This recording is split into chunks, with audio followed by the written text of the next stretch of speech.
Hello and welcome to stradacast. Today I'm here with the damac team. I've got to my right Ellena, who's been doing the area very, very consistently for many years now. Nearly 4. 4 years now, wow. And to my left, we've got a new addition to Strada, Callum, who's been here not long at all, but already got his first deal off the line.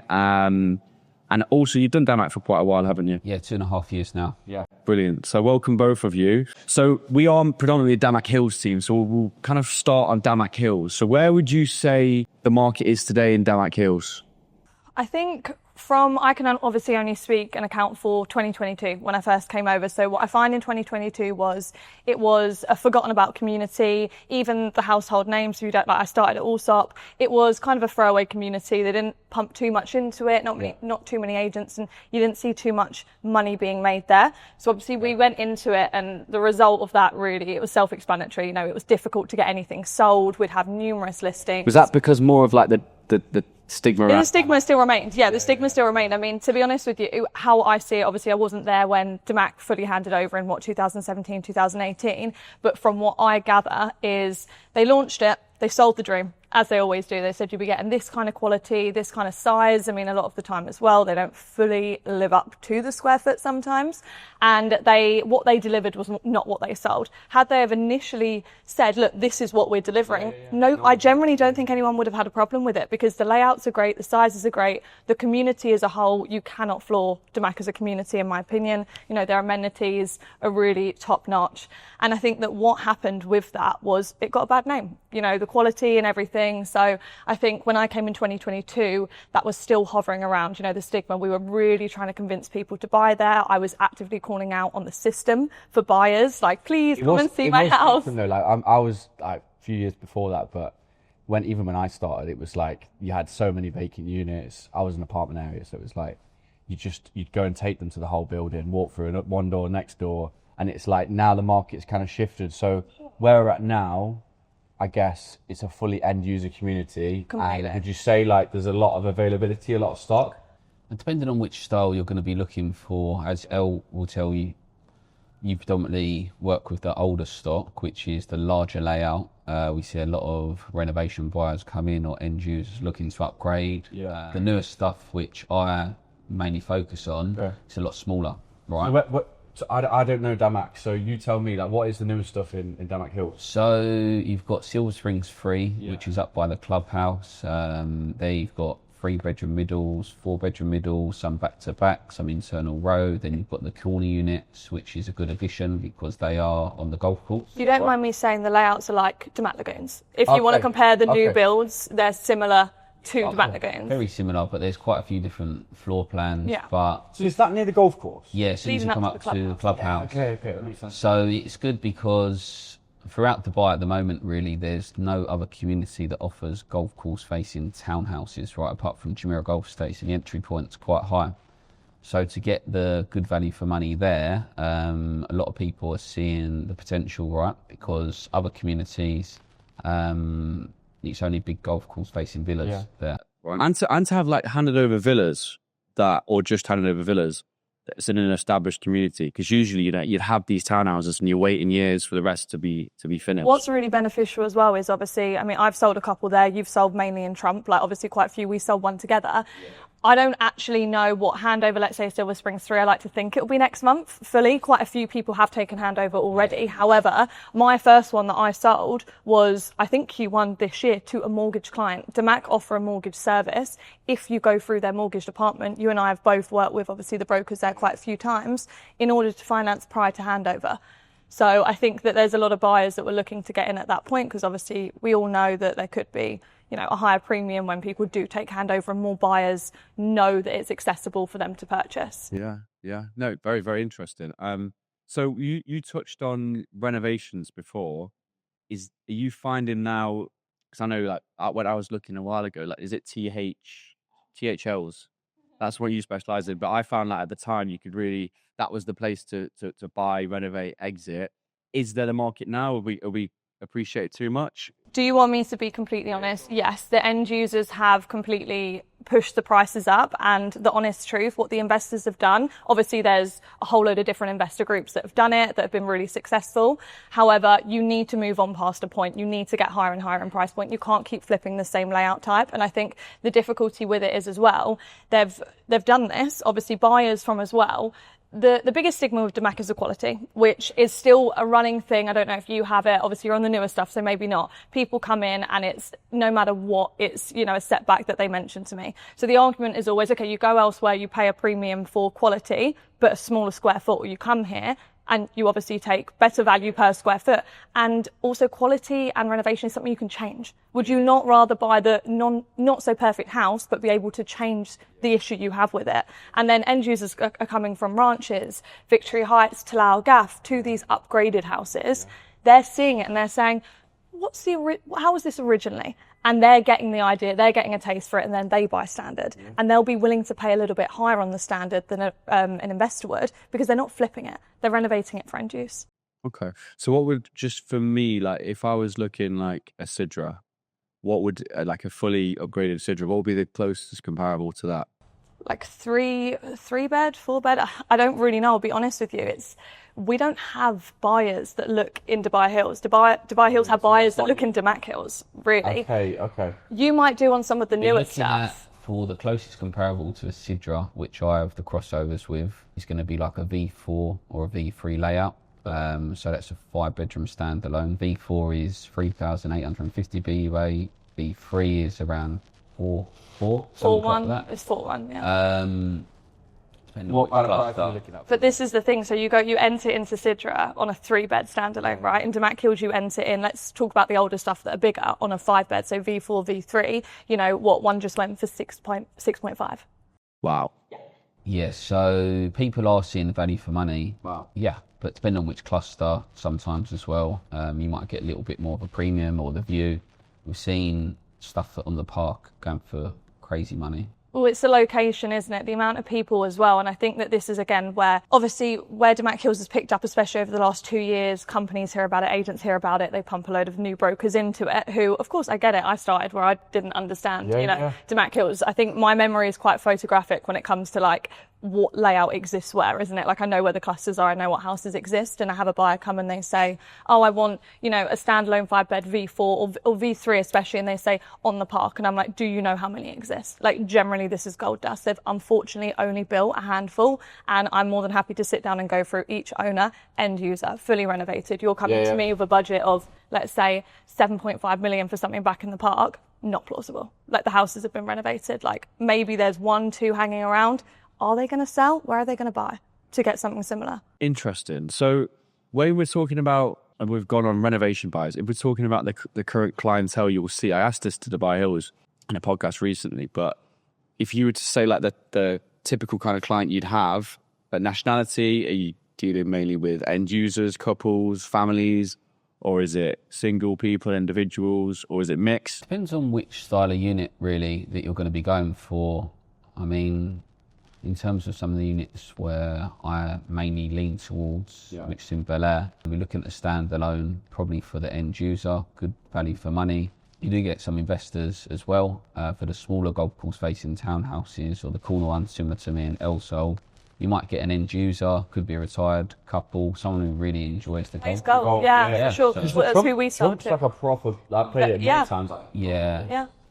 So, and I think there will be definitely capital appreciation. It's supply and demand. You still think there's appreciation? Well, there will be, because the one that we sold 2 days back near Lily was 3.7. That's another record-breaking transaction. It's only 30 4-bedroom middle units on the Gulf there, right out of thousands of villas and townhouses in damac Hills. Like, it doesn't take a genius to work out that once they're rented, entries are occupied, limited availability, similar to what happened in Harmony 1, the prices will just go up when it's more established, right? And like the community's growing. You get someone that comes in and we'll just pay that price because they want it, right? And that's where you'll see it's more of an emotional purchase, which is what I focus on. But even similar to the one that, touching back to the one that me and El sold, right? This guy, he bought at the 5 million threshold, managed to put down 20%, which was great, and he's going to renovate the property. It's just literally for the view, the plot size, the BUA, and he'll probably make it something amazing. Do you know, when I speak to people about Silver Springs 3, which is also called Legends, they launched it as Legends, now it's Silver Springs 3, it gets a bit complicated. That's the one leading up to the clubhouse. I've sold a couple there as well. And then you've got Belair, where Cal primarily focuses, he knows most of the owners there, and we sold there as well. And I think how I compare it is, you might have to give me the facts here. The clubhouse in Dubai Hills, they are called, what are they called? Villas. Club Villas. Yeah. So I know I'm not trying to do the whole let's compare Dubai Hills and damac Hills. We can't. Unfortunately, we can't really compare both developers. However, in terms of location and appreciation, what are they now for a 3-bed twin there? Like you're getting an 8, is it 8.5? Literally crazy to me. I remember viewing them. Gosh, I remember viewing them in 2021, and they were 3. Yeah. And it's location, it's view, it's things like that. I mean, let's not make out that those house layouts or square foot offer really much. They don't. So that's where it comes in with, damac Hills. Yeah, I think one thing that damac learned a little bit later on, and they're following the footsteps of Emar, all these other Alpha Tame, all these other developers, is that why would you build 3 houses on a plot where you can build 5? One thing about damac is, at least they're going up. They're going G+2, and the square foot on paper still makes sense. They're still smart in that regard, because damac know they're never going to beat out these other developers with value per square foot. It has to make sense to their investors. Their investors have always bought with them. My investors that I speak to, that still own multiple damac properties, they've moved from damac Hills, we're going on into lagoons now. It has to make sense on paper, value per square foot. So I think that's one thing that damac are smart with. Yeah, no, absolutely. Okay, and if I was, so this team, there's only 2 of us here today, but we're meant to have JJ as well. He's on a second year evaluation. I don't know what he's at. So we were meant to have some lagoons presence as well. So if you were a buyer, a seller watching this podcast, what would you say to them? Why should they engage with you guys with Strada? Because for me, it's a seriously strong team. Like we're building, we have seemed to build. You've been here the longest, but recently in times we've got some really good brokers in here. That's what I was literally going to say. The answer would be team. Like, I'm sorry, but I strongly stand by that. Like, it would be team. It would be the knowledge that we all have between us. I mean, let's just say damac Hills 1, for example, between us, what we have over a decade's worth of experience between us. You cannot beat that in any other company. And people can take it as they please. I actually, unfortunately, think some sellers don't want the knowledge because they don't like an agent to know more than they know sometimes, or they think they know. Yeah. But I think for any legitimate, serious seller that, is open to listen and open to understanding as well what their property is worth, I think this is the thing as well. We're not, just because you have knowledge doesn't mean you're undervaluing or you're underselling a house. If anything, our job is to achieve the best possible price. We're in a market now where there's just every Tom, Dick and Harry, as you would say, come into the market, and you guys have actually kind of got skin in the game. You've been here a while, and you've got the knowledge to really educate your sellers and bring clients. 100%. And I just think that, like, when you're showing somebody's house, especially when I'm dealing with end users, and I don't mean to be rude, I don't mean to speak ill on any other agency, but a viewing matters. Like, face to face with people, how you sell somebody's house. And sometimes viewings I've witnessed where families are home and I do an agent to agent viewing, and I go, and this is the listing agent's property, and they're doing the viewing in front of the owner. I know more than them, and I'm selling the property. And I just think if that was my house, I wouldn't have trust in that agent to sell the property. I'd want to know, they were all in, if that makes sense. Yeah, and absolutely. I think, that's why, our team, the knowledge between us all, the drive, and I just think the friendships as well. Like, we're all really good friends. So, and me and Cal worked together in the UK. So, oh, did you? Yeah, we worked for the same real estate firm in the UK. What, real estate? So you were doing this back at home? East London, yeah. What was the firm called? Baubles. Yeah. I've never heard of Essex based. I was a baby. it. So, like, you literally live same area? Well, I'm like in the sticks, but my dad, it's quite funny, my dad's an interior designer and he used to design for the owner of the company. So I just got I studied fashion. So I got thrown into it because I was like, oh, what's the biggest thing you can sell? Houses. So I was like, cool, I'm good at talking, I'm good at selling. Went and did it. And then I did the more dodgy area. Cal's was nicer. Cal did Hornchurch. So who came to buy first? Me. You came first, and you followed, but a different company. Yeah, it's actually a bit of a mad story. So mad, actually, yeah.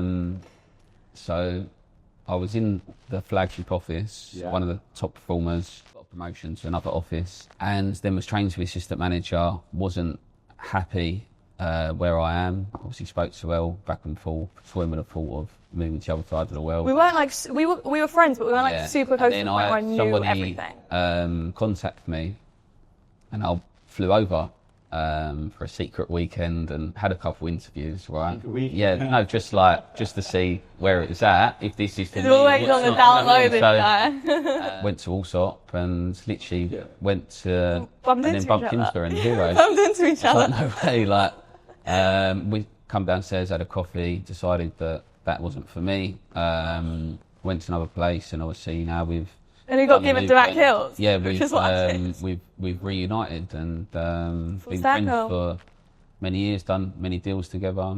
Yeah, so that's one of the main reasons why I wanted to move to this. I would say as well, we both work very differently, but it's good to have that again in a team. I think you can't have all of the same brokers, because then it gets to a point where you're copy and paste. I can't stand that. I can't stand when agents are generally copy and paste. I like the difference, and I do think you pick things up from each other. You deal more with investors, probably. I deal more with end users. There's always something to learn. Anybody that comes through these doors every day and thinks that they're not open to learning something from even an agent that has a third of the experience that they have is too narrow-minded. Well, I just think that with the area that we're in, obviously there is a mixture of everything, right? Which is, I think, that's why it's one of the most highly transacted areas within Dubai. Obviously, you've got the apartments starting from 500k, right, down up to villas up to 30 million now in the Cavalli estates with a basement, G+2.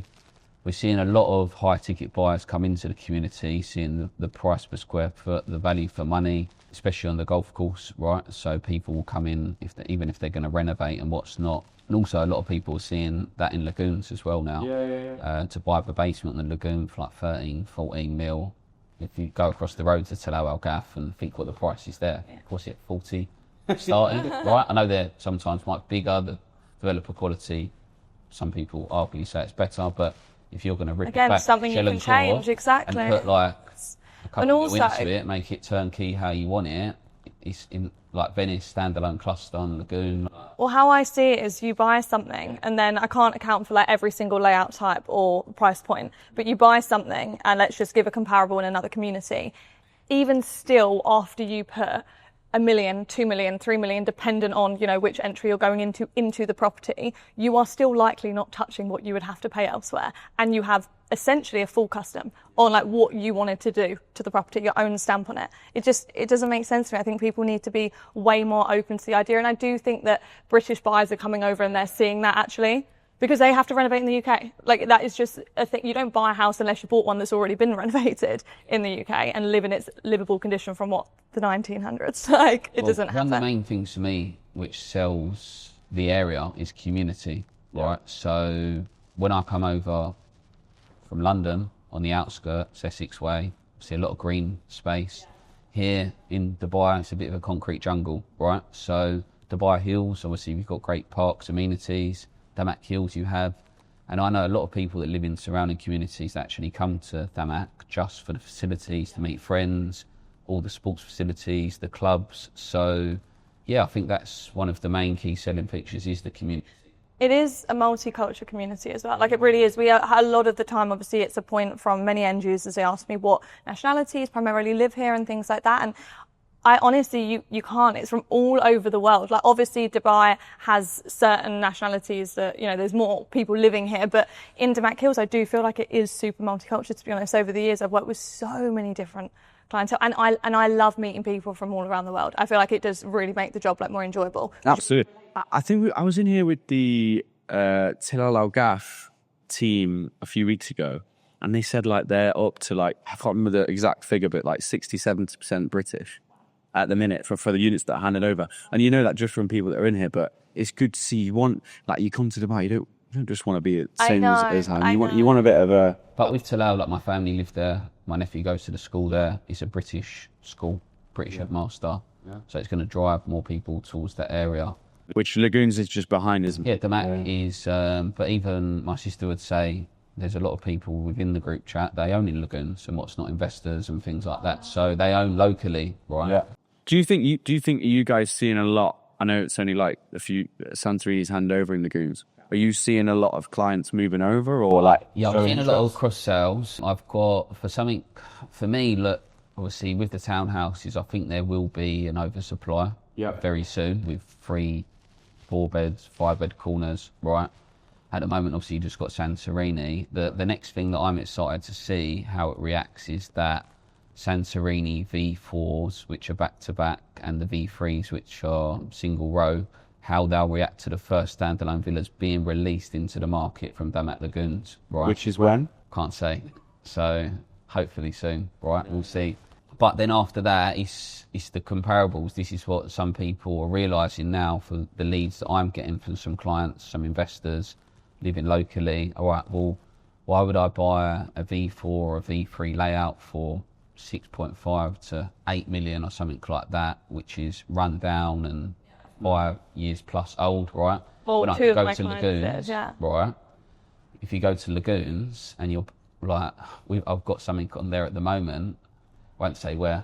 Like it's a good deal. 6.6 on the park, and it's just under 5,000 BUA. That's what just happened. We was trying to close your V4. And it's like 6.6. You could buy a smaller layout, and it's in walking distance to a lagoon. Yeah. Like it's crazy, right? So It is crazy. with some of the payment plans as well, they offer 50-50. If you are an investor or an end user, you've got a large down payment, you can make it work, and you still will see a lot of capital appreciation. We're looking at the V3 layouts in Damac Hills at the moment, which is the comparable, something that's on the Gulf. Yeah. You're looking at around 10 mil, something like that. There was a bit of a freak transaction on a corner plot that was upgraded, not to the best that I've seen, that sold for 15, right? So why is something not on a lagoon going to go for 10 plus, right? There's still room for investors, end users to come in and obviously make some money out of that, right? That's what I see. That's why I see the value there. Of course, touching back to what Elle was saying, which I do a lot of my business, which is the off-land resales, Damac mortgages, for the owners to take ownership of the property before the handover, make some capital appreciation. They will make money, facts, right? And they're getting it at a good point, right? So and they can take ownership of it, do a mortgage on it, and they're going to be making top dollar. Brilliant. So it's a positive outlook overall, we'd say, for... I think with the standalones, I can highlight them. But what I should have alluded to there, there's still appreciation in them. 100%. In Damac Lagoons, I think Damac Hills 1, where you were saying obviously you've got V4, V3, and then in Lagoons you've got LV4, LV3, in different communities. I do think, and I'm not trying to sound like a typical agent, but in Damac Hills 1, the owners need to consider that. They need to understand, because I'm only going off as well, not what I predict, what I've seen, and what in the last 2 months, I've had 2 buyers engage in... I was going to say, you were in the boardroom doing a meeting the other week, and you had this like red hot unit, which you said start of the year, that would have gone. 100%. Flown out. 100%. Like, had it last year, it would have gone, I think. But just going back to that, obviously, we had the buyer on the V4, so the older style standalone 5-bed, that just went for 6.5. 2 buyers ended up toying between Lagoons and Damac. Both went for LV4 and then LV3 in Venice. So both decided. So we're losing potential buyers from Lagoons, right? But it's just down to, depending on the buyer situation, I've obviously got my liquid to go into that. Of course. And I've got the time to rent and things like that. But yeah, I think, there'd definitely be a good move and it'd be exciting. Yeah. Definitely, like I'd be interested to go in. I think what's happened with Damac Hills as well, there's 2 things alongside each other. The availability, essentially, like the legitimate, can I say availability? Let's cross out obviously anything overpriced, anything not actually available for sale, but has gone down, so to speak, because it's become such an end user community over the years. You know, let's just say majority of transactions on the older style houses, I was a part of from 2 years ago. So over the last 2, maybe touching 3 years, why would they move? They've only been in their houses, they're with their family for like 2 years, unless change of circumstance, which then again, they can rent it and get an incredible ROI from what they paid back then. I find that's drawn the availability down on that sense. And I do also think that what's been a negative effect was, look, when I started selling in 2022, a lot of the owners hadn't even made back their OP. and then boom, I was selling a house at like 2.9, I remember. I've just sold one for 5 million. Yeah. You know, so and in the owner's head, when they were at a position where they couldn't even scrape back what they'd put down, and now look where they are. Unfortunately, I think people get carried away with that and they run with it, and they start to think that they can dictate where the values in the market go, but they can't. The property will sit there, even in Damac Hills, if it's 200, 100k above market, it will sit there. It won't sell. It's not an area where people will come in unless it's maybe a higher price point or fully renovated and be like, oh, do you know what? I just want it so badly, I'm going to pay that. No, buyers will. Right now, what I'm finding is sellers are here, buyers are here, and they're happy to just leave it at that. They won't move. There you go. But the good thing, what I think is going to be interesting as well, is that with lagoons, if you are looking to invest or end user, there is comparable data across the road in Damac Hills now in a Reddit community that we're seeing go for top money, right? So even the 3-bedroom park resis off plan resale, I was selling them for 2.2. I sold another one for 2.96. Now they're going for 3 to 3.2, right? That's a 3-bed backing onto the park, right? 4 beds, obviously, I was selling for 2.85. Now I'd have sold one for 3.5, one just sold for 3.6. So just touching base on back onto the townhouses in these other communities across the road, which are more exciting communities, they say now, because obviously the facilities, the lagoons, everything like that. Yeah, of course I can see capital appreciation, but there may be an oversupply depending on how they're released and how much availability there is. I believe in oversupply. I say to my investors, my clients, I say, please, in my opinion, an educated opinion, sell, as in, I personally think the best time to sell, let's just say AV phase Santorini, which is handing over now. Okay, so what are we in? We're in November? Losing track of the year. November. Okay, so I would have said 2-3 months ago, they would have had buyers wanting to secure those houses with a Damac mortgage. I would have said, sell then, because there's a lack of supply, because a lot of owners are waiting for handover. They all have the same mentality. Oh, come handover. It's accessible to all of the mortgage buyers that maybe aren't educated on the fact they can purchase it now via Damac. And the transactions I was hearing, I mean, what did you say? One of your clients bought, a 5-bed true corner for what, 4.4? What was that, a month or two ago? People have got them now on handover with DWA connected for 4.1, 4.2, can't shift. Oh, really? Wow. Oversubmit. It's interesting insight to just kind of see it and hear it from you guys that are on the ground. But I've definitely learned a lot about Damac today. We'll leave it there. So thank you for watching, tuning in. We're going to do this more regularly with these guys. So thank you for watching. Like, subscribe, and follow the journey we're going to go on. Thank you.